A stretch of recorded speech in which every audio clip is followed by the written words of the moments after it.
آہستہ آہستہ سیڑھیاں چڑھ کر سالار نے صحن میں قدم رکھ دیا۔ وہ ٹھٹک کر رک گیا۔ صحن کے دھوپ والے حصے میں رکھی چارپائی کے سامنے ایک لڑکی کھڑی تھی۔ وہ شاید ابھی چارپائی سے اتری تھی۔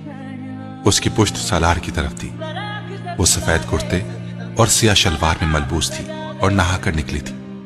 اس کی کمر سے کچھ اوپر اس کے سیاہ گیلے بال لٹوں کی صورت میں اس کی پشت پر بکھرے ہوئے تھے۔ اس کا سفید دوپٹہ چارپائی پر پڑا ہوا تھا۔ وہ اپنے کرتے کے آستینوں کو کوہنیوں تک فولڈ کرتے ہوئے سالار کی طرف مڑی۔ سالار سانس نہیں لے سکا۔ اس نے زندگی میں اس سے زیادہ خوبصورت لڑکی نہیں دیکھی تھی، یا پھر اسے اس لڑکی سے زیادہ خوبصورت کوئی نہیں لگا تھا۔ وہ یقیناً آمنہ تھی۔ اس کے گھر میں آمنہ کے علاوہ اور کون ہو سکتا ہے؟ وہ آگے نہیں بڑھ سکا۔ وہ اس سے نظریں نہیں ہٹا سکا۔